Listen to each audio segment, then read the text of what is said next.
Olá, Júlio. Olá, querida. Hoje pegámos aqui numa reportagem muito interessante do Jornal Público.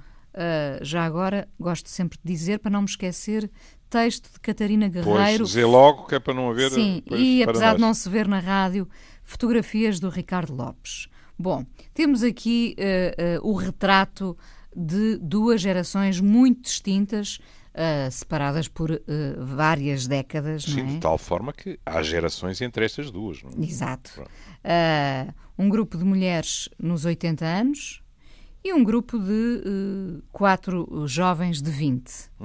Portanto, temos aqui 60 e alguns anos a separá-las. Como alguém dizia, isto deve ser mentira, ninguém tem 20 anos. Eu ainda me sinto com 20 anos e o Júlio também. Sou Júlio. surtalhão. Olha, Não? agora está a tocar num ponto importante. Ainda bem que foi num longo, que isto num curto ia-me dar nas orelhas, a menina, e com razão. Que é a questão de como nos sentimos. Que é muito importante, ou não? É. Mas não é nada raro, e meia culpa. Peço desculpa que eu sou da reforma antiga. Meia culpa, meia máxima culpa. Muito bem. Que era como se dizia. Né? Versão não censurada ainda. Exato. É que, coisa que não deveria acontecer, nós chegamos a sentir-nos culpados. Porque perguntamos-nos, mas esta fantasia que eu tive, este projeto, isto e aquilo, isto ainda será para a minha idade? Que é uma frase horrível. Longe de mim negar limitações que a idade acarreta. E se há limitações, nós temos que nos manter dentro dessas limitações. Mas, em situações em que não há nada que nos impeça de tentar perseguir aquele sonho, de levar avante aquele projeto, este travão cultural que é pensarmos, mas se calhar não é para a minha idade, isso é muito triste. E eu garanto que não estou a pensar em fazer striptease em Santa Catarina. Não é isso. São outras coisas.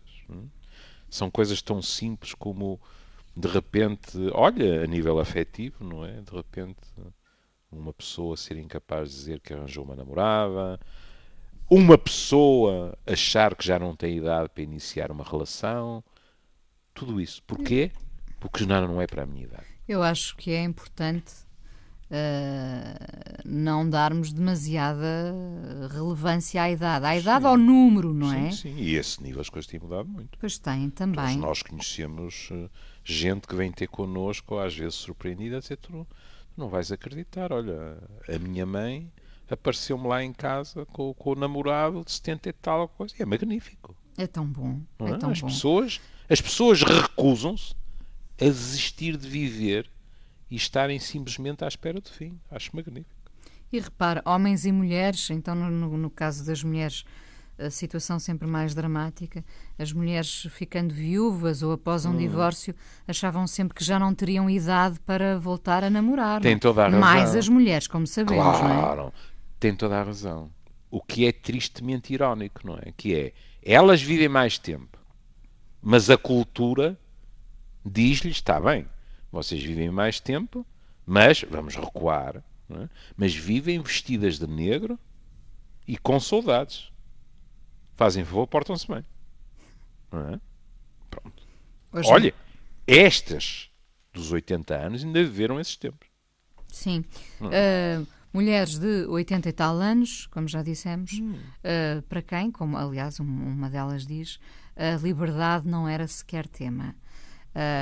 Muito mudou nestas décadas, até chegarmos aos dias de hoje, com estas jovens de 20 anos a assumir que, enfim, têm outros hábitos impensáveis para estas mulheres mais velhas, não é? É verdade. Por exemplo, beber muito, assumindo que bebem muito, não é? As Sim. mulheres fumam, as mulheres passaram a ter outros hábitos. Passaram a ter, se calhar, os hábitos que só os homens tinham. Não digo só, não é? Porque a velha Jorge Sand fumava charuto, se bem me lembro. Mas salvo raras exceções, sim. Salvo raríssimas exceções e muito mal vistas, em geral, diga-se passagem, não é? Mas, olha, mais do que isto hoje está a ser um problema catastrófico. Mais uma vez estou a falar contra mim. A minha mãe, quando o rei fazia anos, apetecia-lhe fumar um cigarro. E é muito engraçado, porque isto tem muito a ver com a idealização de uma criança. E nessa altura, como ela não fumava, pedia um cigarro a meu pai. Isto era uma coisa raríssima. Meu pai ficava divertidíssimo. E eu, já morcão, olhava para a minha mãe e achava que havia ali qualquer coisa que não jogava. Porque estava perfeitamente aculturado, não é? Que quem fuma são os homens. Não é? E a minha mãe, que na minha opinião praticamente estava ao nível de Nossa Senhora, não é? Com um cigarro na mão eu achava aquilo um bocado estranho. Não é? Está a ver? O poder dos estereótipos. Na realidade, e isto é preocupante, em determinados comportamentos até é uma espécie de vasos comunicantes. Por exemplo, no tabaco, os homens estão a fumar menos e as mulheres ainda estão em trajetória ascendente. E ainda por cima, as mulheres mais jovens. E no beber a mesma coisa. Ora, isto aqui já não é uma questão de liberdade. É uma questão de nós pensarmos, pois, elas têm todo o direito de fazer, mas em termos de saúde não é bom. E a prova é que eles, penso que sobretudo na questão do tabaco, não é? Têm assimilado. Agora, o que nos podemos perguntar é assim, mas o que acontece é que os homens têm muito mais tempo acumulado de determinado comportamento, enquanto nas mulheres é mais recente. E, penso eu, determinados aspectos, até inconscientes, mas determinados aspectos simbólicos, que nos homens de tão parraninhos já não pesam tanto, nas mulheres podem pesar em termos de significado simbólico, precisamente de libertação, etc. Agora, não há nada realmente como o discurso direto, nomeadamente para os mais novos, que não viveram na sociedade em que eu também vivi, pronto, elas têm 80, eu tenho São menos mais 12, velhas. tenho menos 12, pronto. Mas não garanto-lhe que entre o nascimento delas e o meu nascimento, eu sou de 49, as diferenças não eram assim tão Não, grandes. é que durante esses anos o mundo não mudou assim tanto. Nada. Veja isto. Na nossa época, eu assisti a isto. Na nossa época, só quando casávamos é que tínhamos um bocadinho mais de liberdade. Eu assisti a isto e mais. Eu ouvi isto. Eu ouvi amigas minhas a dizerem-me: eu fui pela primeira vez a uma discoteca depois de casar. Depois de Depois casar. de casar. Não era a namorar. Isso é que era doce. Não, Até não. porque depois de casar já era uma mulher decente e já podia ir também, não é? Olha, algumas delas tinham que cortar o cabelo, porque não era considerado muito adequado um cabelo muito comprido. Lembro de amigas minhas com aquelas cabeleiras. Eu, por exemplo, gosto de cabelo mais curto, mas com aquelas cabeleiras até meio das costas, sabe? Às vezes cabelos lindíssimos. E que casavam e, de uma forma perfeitamente automática, cortavam o cabelo. Porque uma senhora casada não andava com aquele tipo de cabelo. Aliás, se fôssemos para eu notar, mas se fôssemos para questões de como se vestia, como se penteava, etc., pronto, não saíamos mais daí.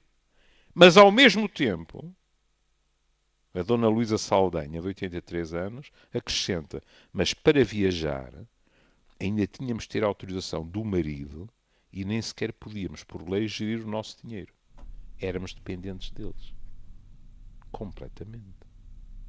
E aqui, saltando décadas, nós percebemos que quando as mulheres entram no mercado de trabalho em força e começam a ganhar o seu dinheiro, nos países em que isso era possível, o divórcio imediatamente dispara. Dispara, claro. É curioso, Júlio, porque quando estas mulheres mais velhas dizem a liberdade não era sequer tema, E, aliás, depois as mais novas, estas miúdas de 20 anos, vão dizer que depois do casamento vão perder liberdade. Julgo que a dada altura... Está a ver? Sim.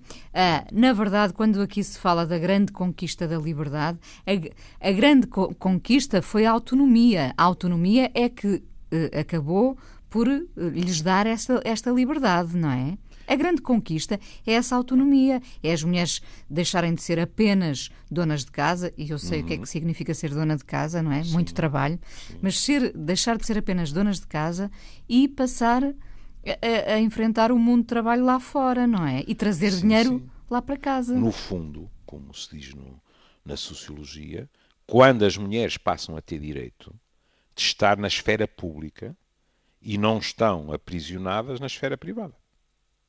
Era isso que acontecia. E é bom não esquecer que nós falamos da sociedade patriarcal. É verdade. E eu digo porque não acho que a sociedade patriarcal tenha desaparecido. Esmaeceu, mas não desapareceu. Mas não é apenas isso que estava em jogo. O que estava também em jogo era uma verdadeira ideologia política do Estado Novo. Olha, por exemplo, uma mulher a quem devemos muito na parte da história portuguesa, que é a professora Irene Pimentel, que é uma jovem que nasceu em 1950 e que é uma mulher que desde a Legião de Honra ao Prémio Pessoa já foi variedíssimas vezes homenageada, e com razão. Ela escreveu muito sobre isto e tem particularmente um livro que desde logo o título é muito feliz, porque chama-se assim: A Cada Um o Seu Lugar, a política feminina na ditadura de Salazar. Ora bem, e qual era o lugar das mulheres? O lugar das mulheres era pura e simplesmente mãe, lugar e função, mãe, esposa e dona de casa. Ponto final, parágrafo. E em termos de poder, ela dilo sem qualquer dificuldade, obedecer aos homens. E acrescenta, porque os anos da ditadura não foram todos iguais. Ela diz-nos que esta discriminação e inferiorização das mulheres também foi possível porque existia uma grande passividade da população, não é só das mulheres, é da população, que não lutava contra as regras instituídas. Mas nos anos 60, as raparigas começaram a invadir os liceus e nada voltou a ser como antes. Estou de acordo. Não foi uma mudança rápida, mas obviamente foi assim que as coisas aconteceram. A partir da famigerada a década de 60, e eu estou à vontade, porque muitas vezes aqui disse, não confundam os hippies de São Francisco com os adolescentes do Porto na década de 60, mas foi na década de 60, veja até a nível da universidade, 62, 69, que começou a haver o rebuliço que, além de outras liberdades, também implicava uma maior liberdade para as mulheres. Aqui temos que ter a honestidade de colocar uma nota de rodapé. Para todas, não. Porque as classes mais desfavorecidas não andavam nesses carroceiros. Júlio, voltando à questão dos hábitos e comportamentos, por exemplo, em relação à bebida, diz uma destas mulheres mais velhas, era impensável no nosso tempo, era raro uma mulher beber demais, explicando que em muitas famílias as filhas solteiras bebiam vinho à mesa com os pais, depois mais velhas, e a maioria já casada, quando iam a festas ou a boates, tem muita graça. Dizia-se boate, claro. Bebiam então, reparem na diferença de bebidas até, bebiam então um vermute ou um vinho do Porto. Exato. Ou um whisky. Bom, o whisky manteve-se. Em contrapartida, por exemplo, havia o preconceito contra a cerveja. Pois é. Curioso, não é? A cervejola com os termossos, etc., não é? Já era ir longe demais para uma imagem feminina. É curioso. E aqui eu posso estar a espalhar-me ao comprido e algum ou alguma dos nossos ouvintes que queira esclarecer-me, fico grato. Mas eu acho que até havia algumas bebidas consideradas mais adequadas. Por exemplo, o vermute, o martini. Muito menos, por exemplo, conhaque ou whisky. Porque eram bebidas de homem. Isso são bebidas de homem. Aí está. E a cerveja também, não é? Com a agravante de ser uma coisa, na altura, ser vista como uma coisa, se calhar... pública até, sob certos menos aspectos. digna, não é? Porque a cerveja não era a do jantar entre amigos ou em casa ou qualquer coisa. Não, a cerveja é do café.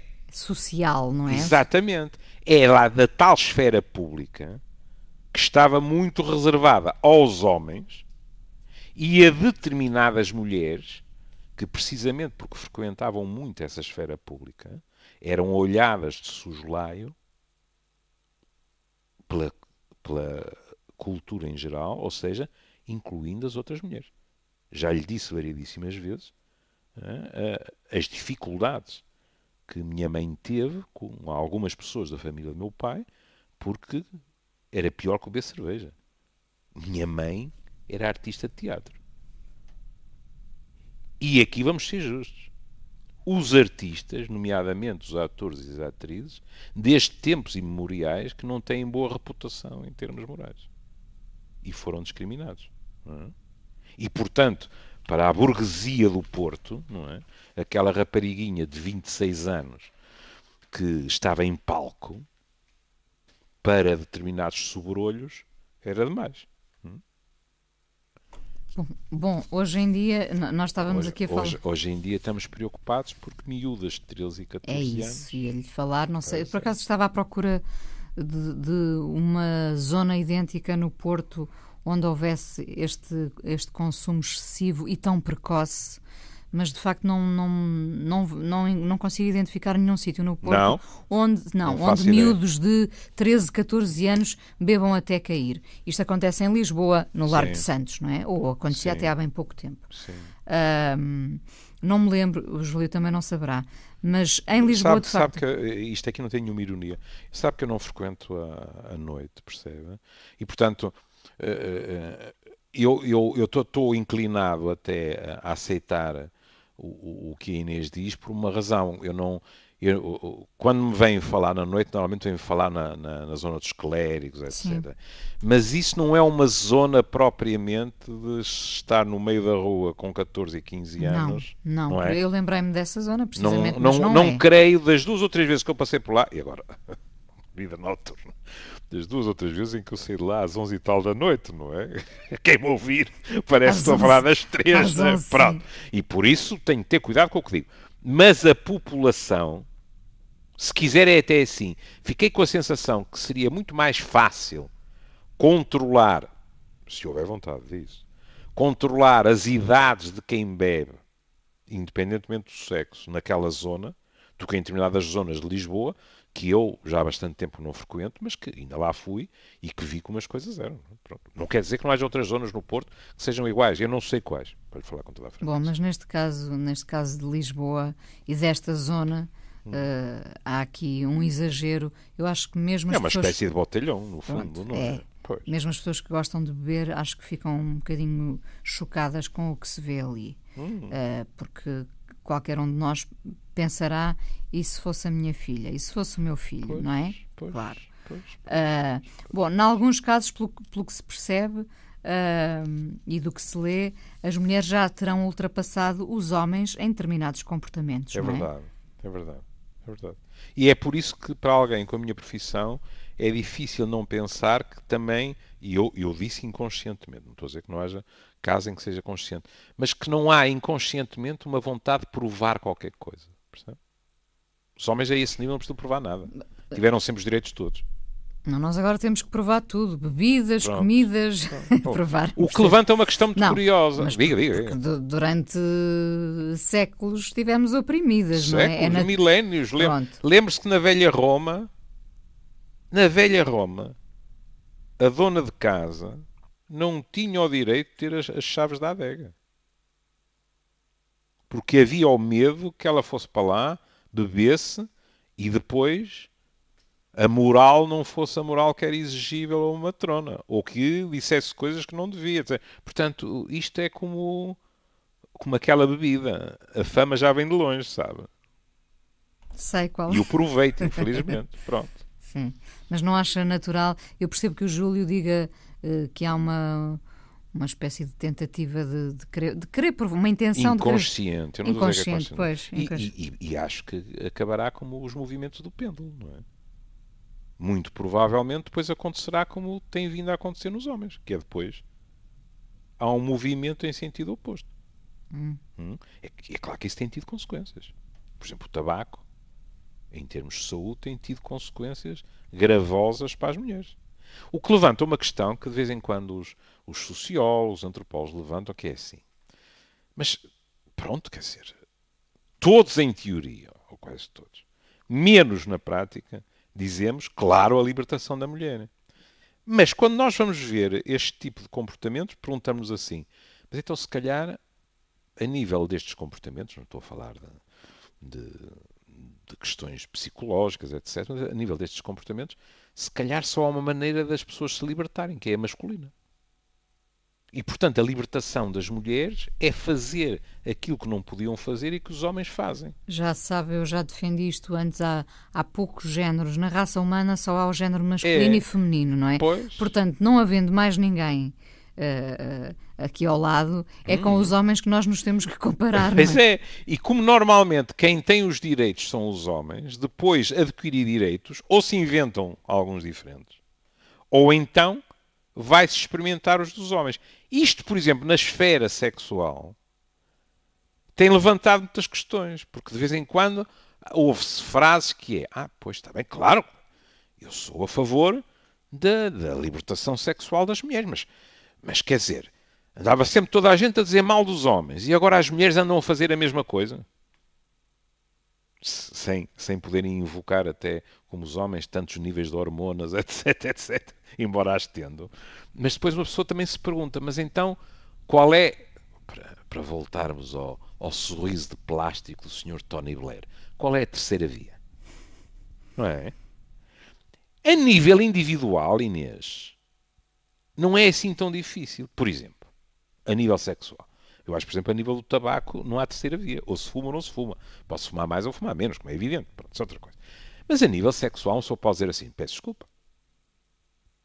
As mulheres passaram a ter o direito, por exemplo, de não estarem programadas para só ter determinado tipo de comportamentos sexuais. Atenção, não é só ter relações sexuais depois do casamento.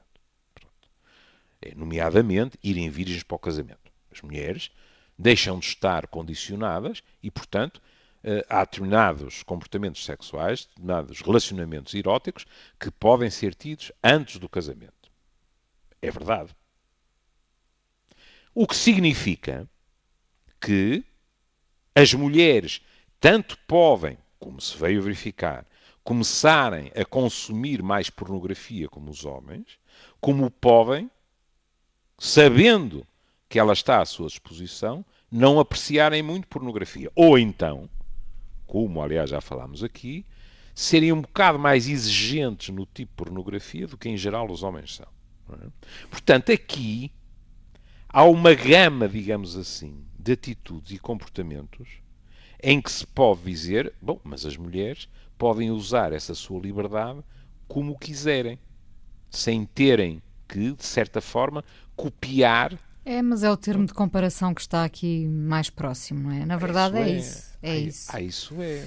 Não é? Isso é. Falou aí, já agora em hormonas, a vida sexual das mulheres, e nós estamos a falar das portuguesas, não é? Sim. Das portuguesas também mudou muito, não é? Sim, é evidente. Estas senhoras octogenárias falam, uma delas fala dessa conquista que foi, ou dessa revolução, não lhe chama revolução, sim. foi a pílula. Inês, não são poucos os analistas que dizem que, embora isso possa escandalizar as pessoas, o acontecimento mais importante do século XX não foi a bomba atómica, foi a contracepção hormonal. E é claro que isto não tem comparação. Estamos a comparar uma coisa que passou a ser uma sombra permanente sobre nós e que matou milhares e milhares de pessoas, não é? Mesmo no fim da Segunda Guerra Mundial, e na minha opinião, sem necessidade, porque o objetivo podia ter sido atingido sem aquele morticínio, não é? Mas, em termos culturais, é verdade. Porque, pela primeira vez, desde logo, mulheres e homens, porque os homens também são parte interessada na contracepção, não é?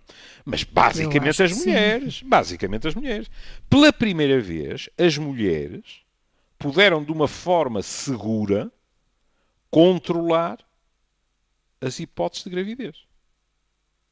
Significa isto que nós vamos dizer, pois, então já estou a ver onde é que quer chegar. Havia milhões de mulheres que só não estavam a ter, por exemplo, relações coitais porque tinham medo de engravidar. Assim que deixaram de ter medo de engravidar, foram todas imediatamente no dia seguinte. Não estou a dizer isso.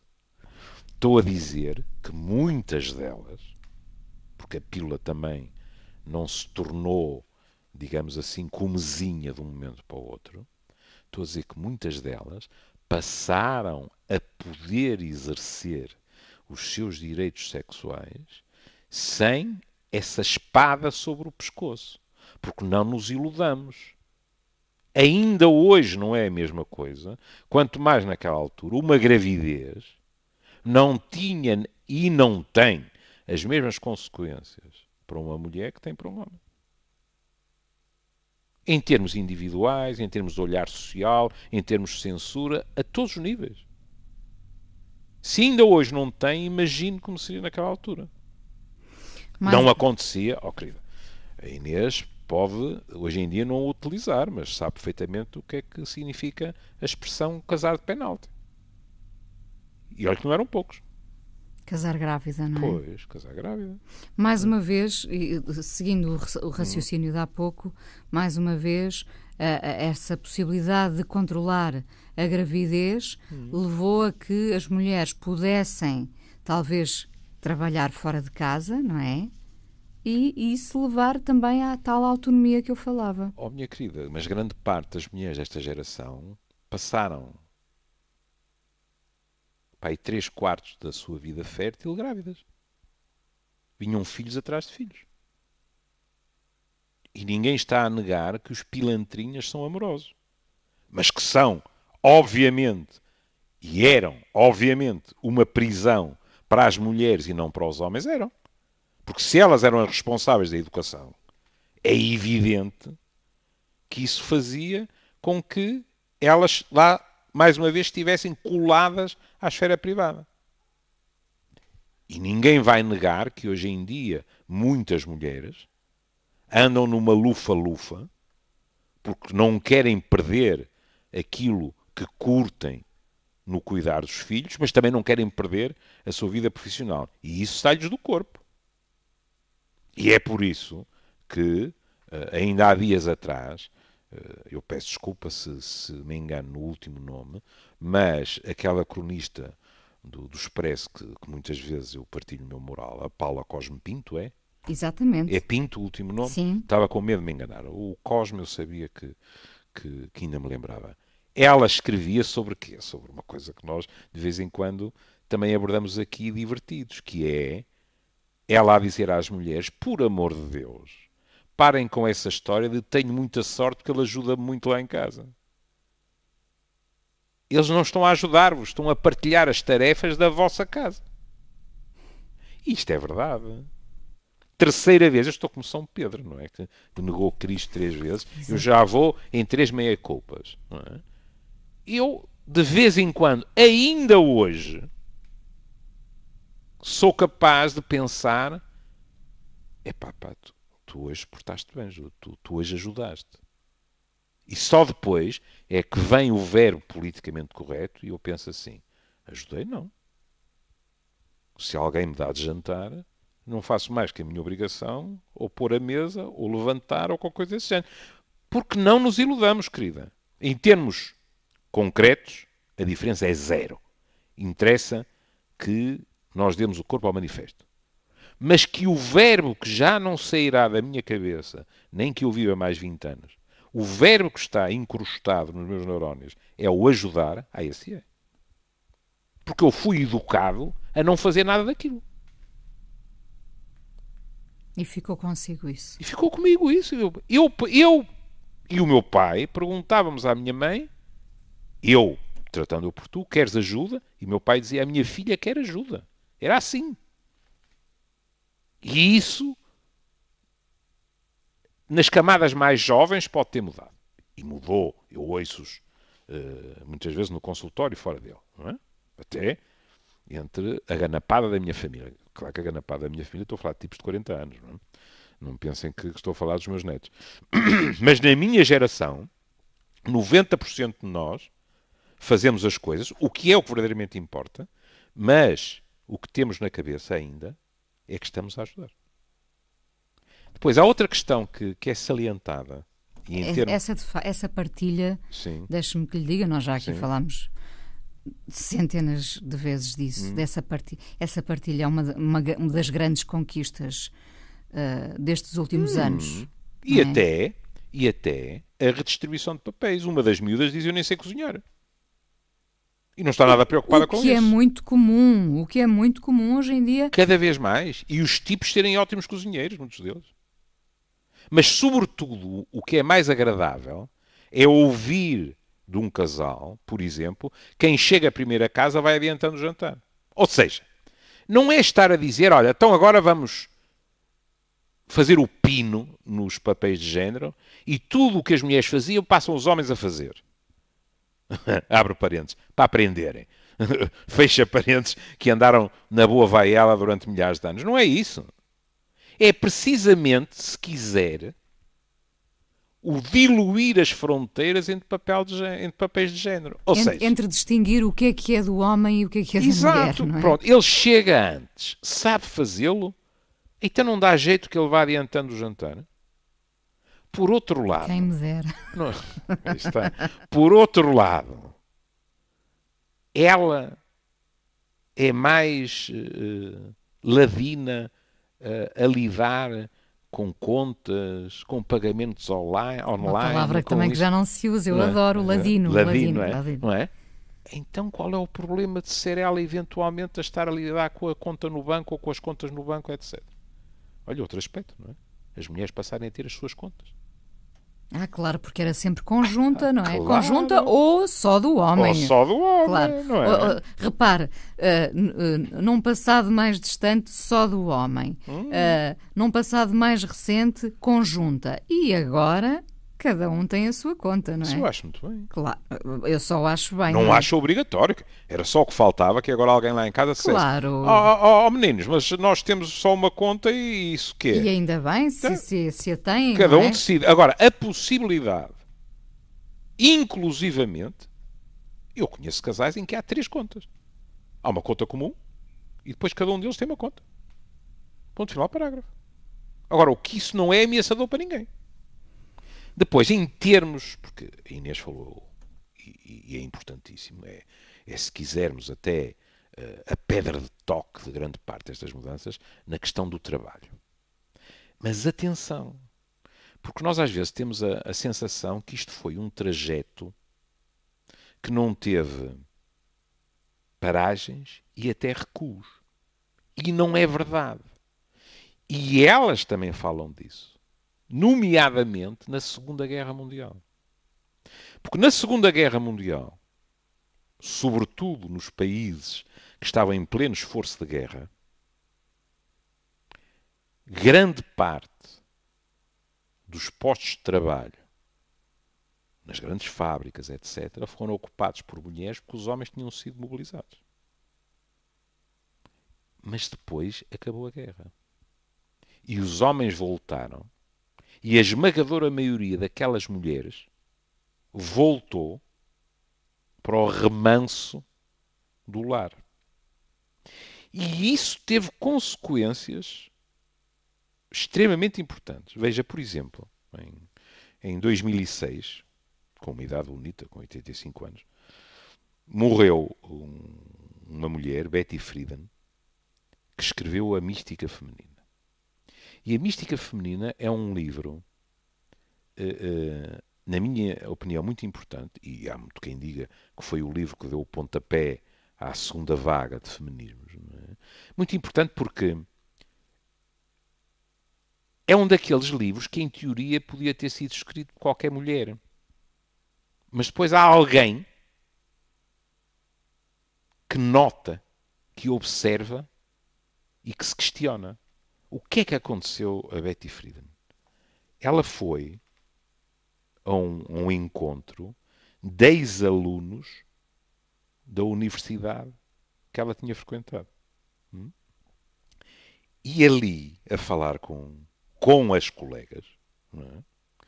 Ela que tinha-se casado em 47 e tinha-se divorciado e divorciou-se em 69, ela comprovou que a maior parte daquelas mulheres estavam muito insatisfeitas. E é muito curioso porque a expressão, eu fui recuperá-la, a expressão que ela encontrou foi o mal sem nome. Bela expressão essa. Não é? Que ela disse que atacava as mulheres, sobretudo as casadas, na década de 50 e de 60. E ela desatou a fazer entrevistas a torto e a direito. Sobretudo.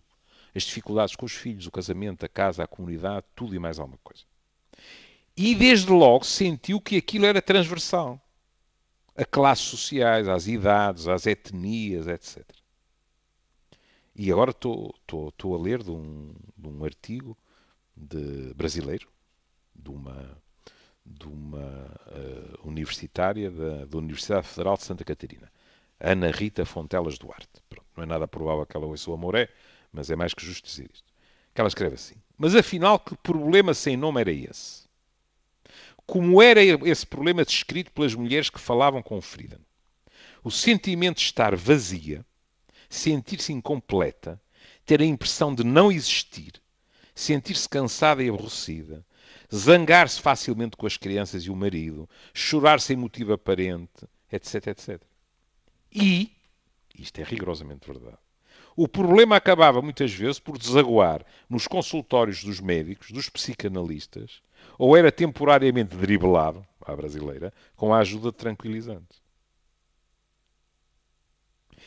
E quando nós vamos ver os anúncios, nomeadamente os americanos, desta altura, é espantoso.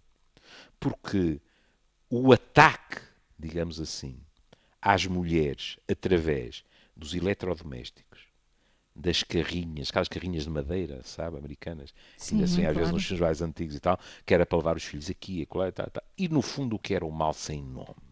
O que estas mulheres, sem se aperceberem, estavam a dizer, a Betty Friedan, era que se sentiam mães dos filhos, mulheres dos maridos, donas de casa, mas não havia nada nelas para lá disso. Uma pessoa diz assim, e isso não chega? Não.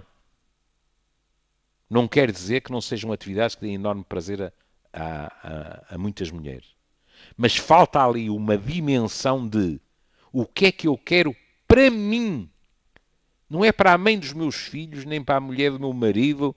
Não. Para mim. O que é que eu posso fazer que me dê prazer também a mim? Repare que prazer era uma palavra quase proibida para as mulheres, não é? E neste aspecto nem sequer estou a restringir-me a questões sexuais. Falar de prazer em termos gerais. De uma maneira geral, prazer Exato. não era uma coisa que andasse na boca das mulheres, não é? Exato.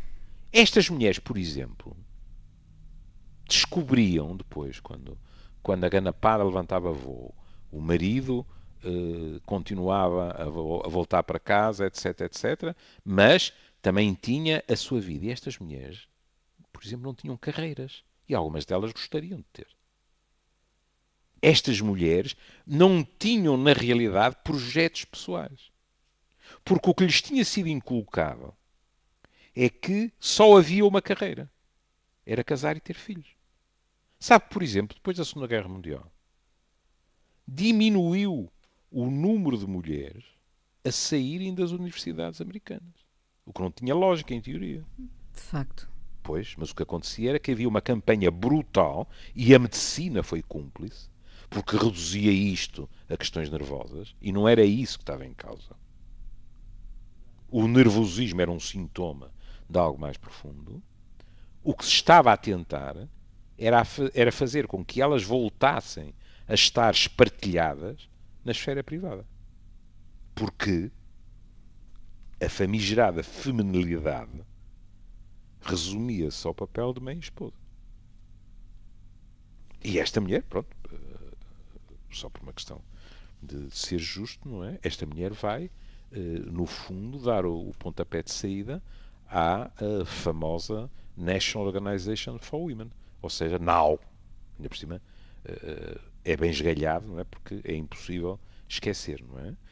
E é daqui que começa um movimento, mas mais uma vez, já o dissemos também em Portugal, e neste artigo a académica brasileira chama a atenção, que eram na esmagadora maioria na organização mulheres da classe média que não faziam a mínima ideia do que se passava com as mulheres das classes mais baixas.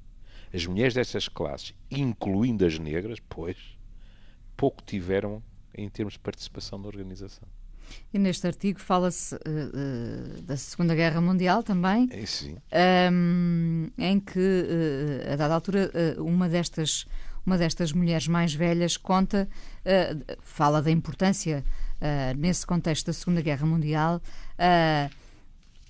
que trouxe refugiadas estrangeiras para Portugal, que eram mais evoluídas e modernas. Aí está. Fumavam, bebiam e vestiam-se de forma diferente. Recordam as três amigas, lembrando que o Portugal do Estado Novo era muito atrasado em relação aos avanços sociais e culturais de outros países. Por exemplo, e já estamos a terminar o programa, mas, por exemplo, a moda chegava cá com muitos anos de atraso. Luísa Saldanha ainda se lembra de estar em Trancoso, Guarda, e toda a gente ir ver uma mulher de calças. Era uma brasileira que era cunhada de uma pessoa da zona. Sim, senhor. Já viu, Júlio? Vi, eu estava lá. A Inês não estava. Não, mas eu acho que já contei aqui, não me importa nada de contar, isto até tem graça, não é? O meu pai, durante os meus primeiros anos, não me deixou usar calças. Eu só usei, eu lembro-me de as primeiras calças, veja como isto passa a ser tão importante na vida de alguém, é ridículo, não é? Eu lembro-me das primeiras calças que tive, porque foi um grito de vitória para mim, percebe? E já que estamos a terminar, porque seria injusto não o dizer, isso que acaba de contar é importante. É bom não esquecermos que Lisboa era uma das portas de saída para quem fugia do nazismo. E, portanto, de um momento para o outro, Lisboa estava cheia de refugiados, refugiadas e também de espiões. Havia espiões por todo lado em Lisboa também. Mas nós não precisamos de ir buscar as estrangeiras para falarmos de um choque cultural.